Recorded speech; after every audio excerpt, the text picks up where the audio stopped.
Wassalatu wassalamu ala asyrafil anbiya'i wal mursalin sayyidina wa habibina wa maulana Muhammadin wa ala alihi wa ashabihi ajma'in, amma ba'du. A'udzu billahi minasyaitonir rajim. Bismillahirrahmanirrahim.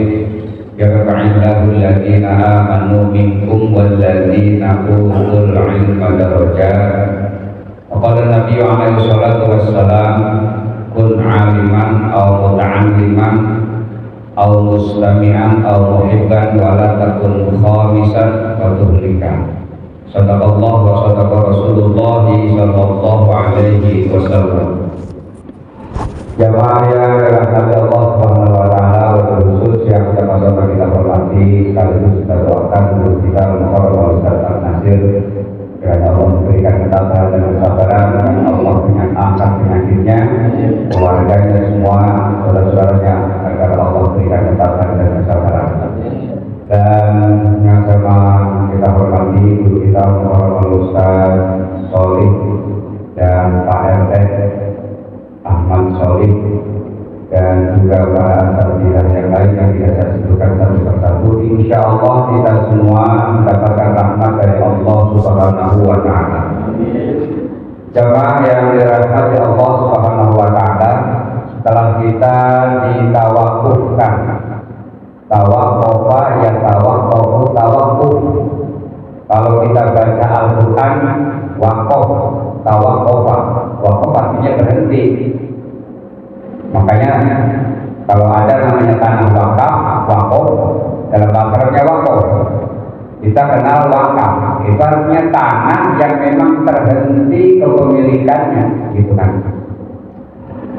Lalu kenapa ditawakufkan? Karena kita dalam rangka menghadapi bulan suci Ramadan, ada amalia-amalia yang harus kita lakukan, yang banyak sekali diantaranya membaca Al-Quran. Ya, atau kemarin sering, atau berapa kali muter-muter 30 juz atau juz 30.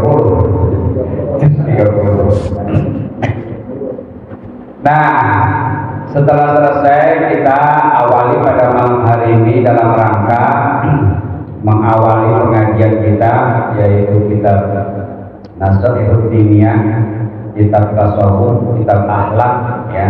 Dan itu isinya adalah tasawuf akhlak. Oke. Pada malam hari ini seperti biasa kita nggak usah bahas halal bihalal dan lewat, dan saya beberapa kali sudah membahas itu baik di acara-acara taklim, haul, termasuk juga di masjid. Saya sudah sering itu bahas. Oke. Pada malam hari ini ada beberapa hal yang perlu saya sampaikan, bahwa setiap manusia itu setelah kita diciptakan oleh Allah di alam arwah, arwah itu jamak, mufradnya ruh, di alam ruh.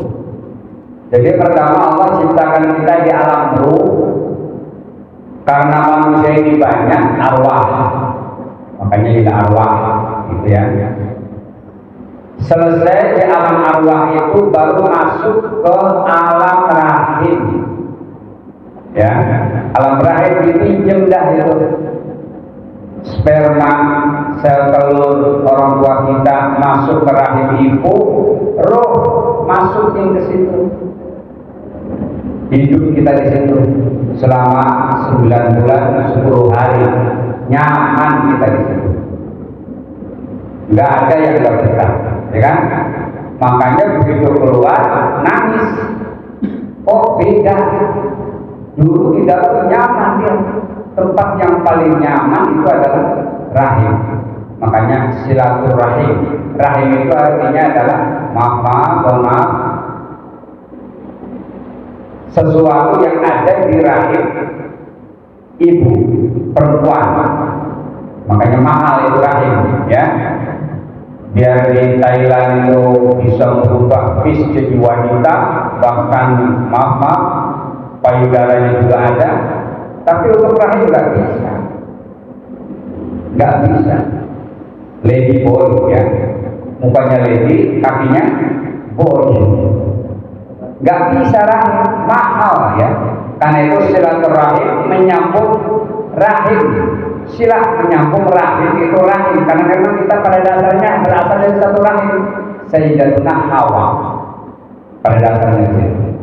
Oke, setelah itu baru Allah keluarkan kita dari rahim itu, hiduplah kita di dunia. Sekarang ini adalah alam yang ketiga. Nah, di alam yang ketiga ini memang kita dasarnya semuanya hidup. Ruh, arwah, rahim sampai ke dunia ini hidup terus kita. Makanya dalam surah Tabarok dijelaskan alladzi khalaqal mauta wal hayat. Mati dan hidup memang sebelumnya tidak ada. Karena itu yang terakhir di situ adalah hayat, hidup. Pada dasarnya yang terakhir adalah kita hidup. Nah, setelah kita berada di dunia inilah satu kali kita dikasih kesempatan oleh Allah untuk hidup dengan tujuan hanya dua, kalau nggak surga neraka. Udah dua. Bekalnya ya sekarang. Karena itu tugas kita di dunia ini adalah memperbanyak bekal itu, yang salah satunya adalah thalabul ilmi. Satu hadis misalnya dari Rasulullah SAW, man salaka thariqan, barang siapa yang dia berjalan menuju jalan dari rumah ke tempat, di mana tempatnya, yang takisubi ilman, dengan tujuan menuntut ilmu, keluar rumah menuntut ilmu, maka apa kata Nabi, sahalallahu thariqan ilal jannah, maka Allah mudahkan dia jalan menuju ke surga. Allah mudahkan satu itu.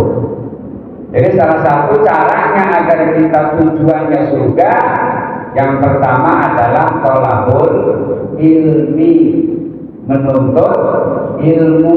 Kalau bahasa menuntut kadang-kadang orang ngapain ilmu pakai dituntut, memang salah.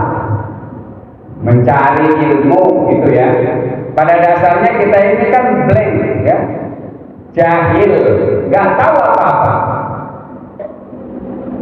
Kita dilahirkan diajak bicara, belajar, mendengar, belajar, dan terus sampai kita belajar ilmu. Umur sama, lahir sama, ya. Yang satu mah belajar, yang satu mah nggak belajar, beda. Dalam satu keluarga aja nih, anak ada 5, yang satu mah memang dia belajar, dididik sampai perguruan tinggi, yang lain yang sisanya enggak, beda. Di sini ketahuan mana yang berpendidikan, mana yang tidak. Sama juga dengan kita, siapa yang mau menuntut ilmu, siapa yang ngaji, beda.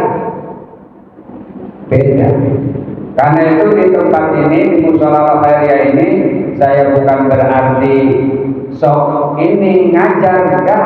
Tidak ada ngajar, niat ngajar enggak ada.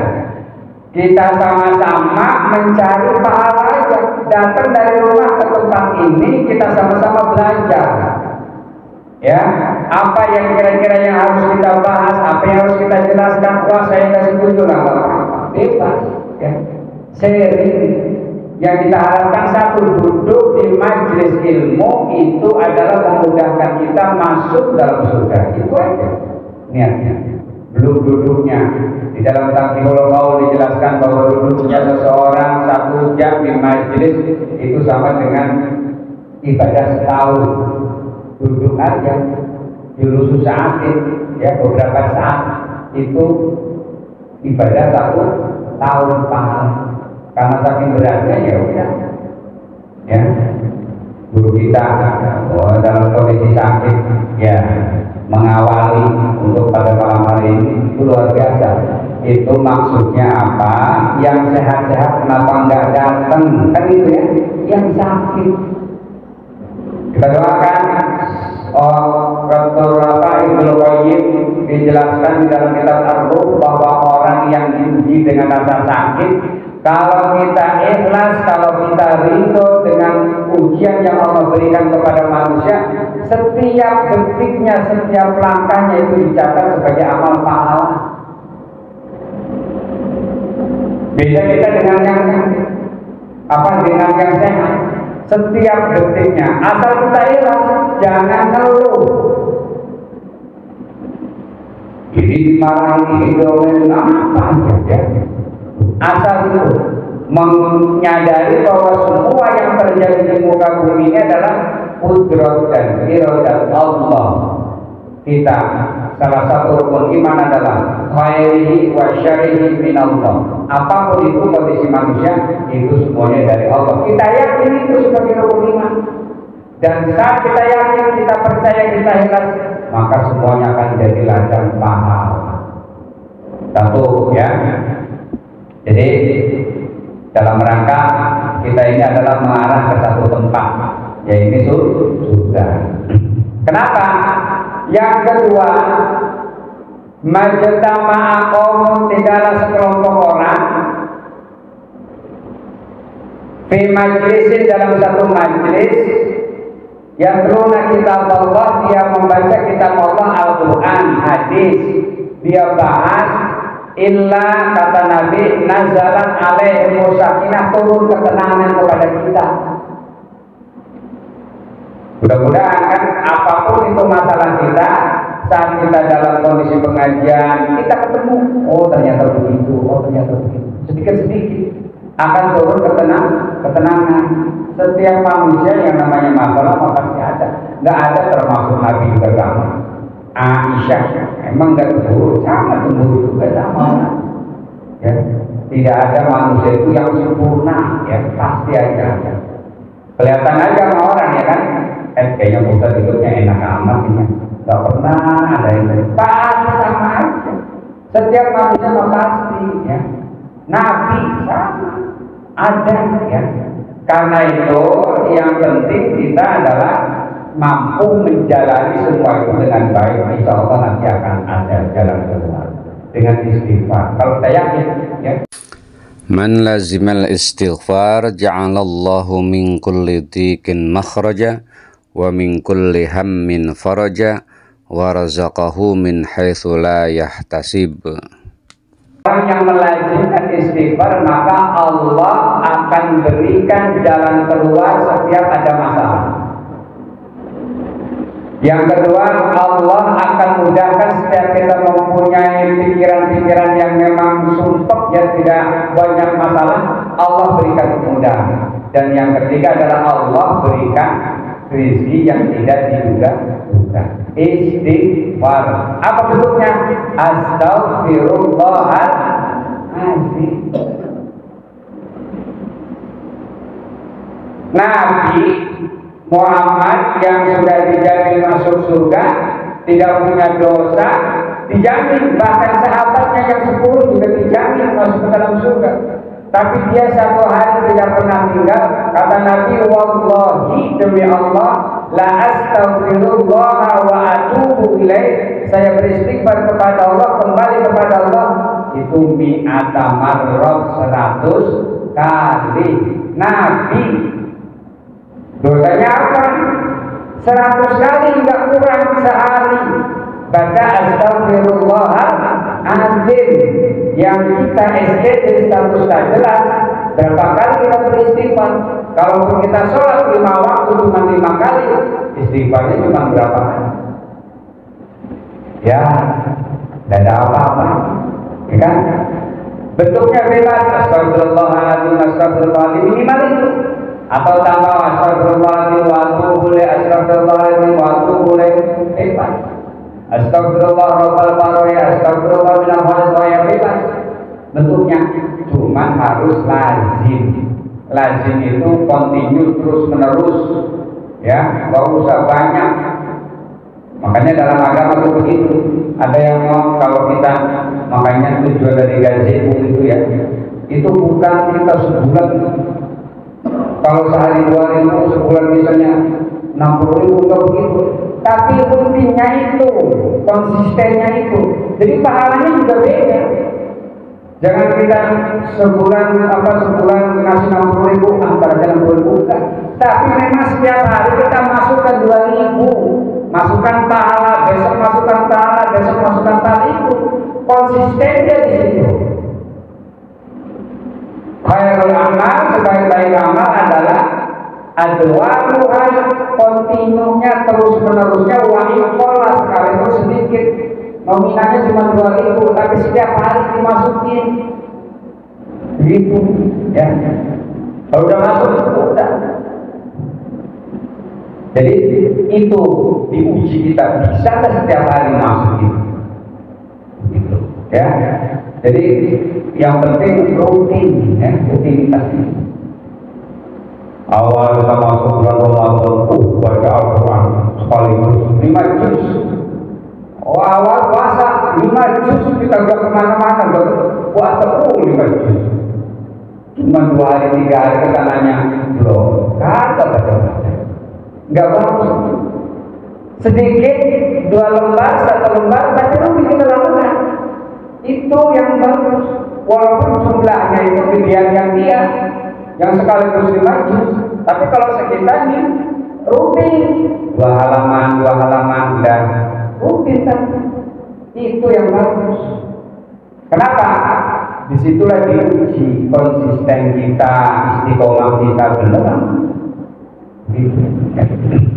Jadi sekali lagi, yang kedua, wasyafirur rahmat, turun rahmat Allah kepada para jamaah yang ngumpul dalam satu tempat ini. Rahmat Allah. Saat kita assalamualaikum aja, assalamualaikum warahmatullahi wabarakatuh, kita sudah mendapatkan 3 doa. Baru assalamualaikum nih, doa udah buat kita. Kita kadang-kadang kan kalau sama orang yang habis assalamualaikum doain ya, padahal itu sudah doa. Assalamualaikum itu walaupun kita nggak mau minta doain juga udah didoain. Assalamualaikum, keselamatan buat kalian. Selamat hartamu, selamat anakmu, selamat perjalananmu, selamat usahamu, semua didoakan. Warahmatullahi rahmat Allah wa barakatuh, keberkahan, berkah ilmunya, berkah hartanya, berkah semua didoakan. Makanya wajar kalau dulu ada para sahabat saat didatengin aman Nabi, sahabat tahu nih Nabi mau ke rumah saya, nih rumahnya nih, ya kan? Dia ngumpet di pinggir pintu, di balik pintu, ya kan? Diketok, kata Nabi assalamualaikum, dia jawab pelan banget jawabannya.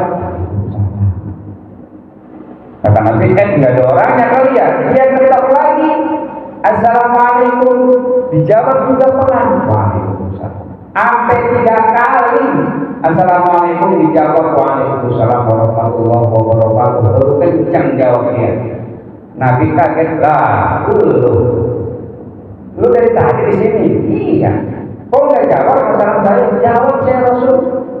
Cuma saya jawabnya pelan. Kenapa saya pelan? Saya ingin mendapatkan doa yang lebih banyak dari kau ya Rasulullah. Satu assalamualaikum itu dapat 3 keselamatan, rahmat dan keberkahan. Saya jawab 3-3-nya. Karena itu saya mendapatkan 9 doa dari Nabi.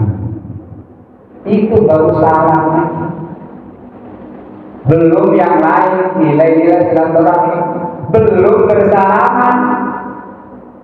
Mami muslimaini, 2 orang muslim yang takian hari bertemu wayang tasofahani bersalaman illa ghufira lahuma, kecuali doanya diampuni. Maaf, dosanya diampuni. Bersalaman itu dosanya diampuni oleh Allah. Ketemu nih dari musola ke rumah, apa habis sholat salam, ya kan? Diampuni dosa. Terserah dah, ya. Oh, kita datang ketemu salaman nggak apa-apa, atau habis sholat salaman boleh, gitu ya. Yang nggak boleh pada habis sholat salaman. Allahu Akbar. Gimana kabar? Itu yang nggak boleh, ya. Kalau habis sholat salaman yang nggak apa. Apalagi tadi belum salaman, ya kan? Tadi belum salaman. Sunnah. Dan itu pahala diampuni dosa kedua, ya. Jadi masalah-masalah yang mubah, ya, ada pendapat misalnya yang nggak boleh salaman, silakan, kita mah nggak apa-apa, ya. Kita berdasarnya ada kan yang nggak boleh, ngapain kan? Seolah-olah kayaknya wajib lah, siapa yang bilang wajib? Bagus, ketemu dua orang muslim salaman diampuni dosanya, apa nggak bagus itu? Mau di mana ke, mau habis sholat ke, mau habis wudu ke, ketemu di mana ke, salaman, ya kan? Gitu, ya. Oke. Lalu setelah kita mendapatkan rahmat, wasyatihum rahmat Allah, dan juga dibanggakan oleh para malaikat, ya, di hadapan Allah. Kita ini kan pada dasarnya nunggu, apalagi kita sekarang dulu kita sudah pada kagak ada, ya. Dulu Kiai Muhammad bin Mi'an, Kiai Ahmad Naim bin Mi'an, semua Kiai Muhammad Sohib, Kiai Hamdani, udah nggak ada, siapa lagi, ya kan? Udah nggak ada. Kita nih kalau ada acara-acara kayak kita mau nungguin orang tua aja yang mereka giliran yang udah tua. Kita udah waktunya gantiin, gitu. Nah kalau kita nggak belajar, kapan? Mau bubaran, nggak ada pengajian, nggak ada maulid lagi, nggak ada tahlil lagi, udah nggak ada yang bisa. Mau sepi, kan gitu ya. Dalam hadis Nabi, barang siapa ada satu musola atau masjid, kalau bahasanya di situ masjid dibangun dengan mewah, rumahnya mewah, tapi di masjidnya itu tidak dilaksanakan sholat jamaah, maka kata Nabi, istahwazat alaihi syaitan, maka kampung itu dikuasai oleh setan. Allah kirim setan buat kampung itu, yang kalau masjidnya mewah, masjidnya besar, tapi masjidnya tidak dipakai sholat berjamaah, jamaahnya kosong. Setan yang mengendalikan. Istahwazat alaihi syaitan. Insya Allah apa yang saya sampaikan ini bukan bikin-bikin, sesuai dengan hadis. Kalau satu kampung sudah dikendalikan oleh setan, 40 rumah ke utara, 40 rumah ke selatan, 40 rumah ke barat dan ke timur, itu semuanya dikendalikan oleh setan. Kalau ada masjid, kalau ada musola, di mana itu sepi. Kita bangga begini, ya kan, di Indonesia saat waktu dengar azan di mana-mana. Bayangkan di cerita saya belum pernah, ya, orang-orang yang pernah merantau di negara-negara macam Korea, Jepang, kagak, bahkan sholat aja kagak boleh. Ada seorang karyawan sholatnya di mana? Di WC. Memang bisa sholat di WC, saking ngumpet dia bawa sejadah, lagi kerja, nggak boleh sholat. Getahnya semati, waktu itu adalah waktu dia sholat ngumpet-ngumpetin, pura-pura kencing. Ya Allah, nah kita mau sholat lebar banget. Apa perlu bersyukur kita? Mau kita ada di Korea, Jepang, sholat dilarang.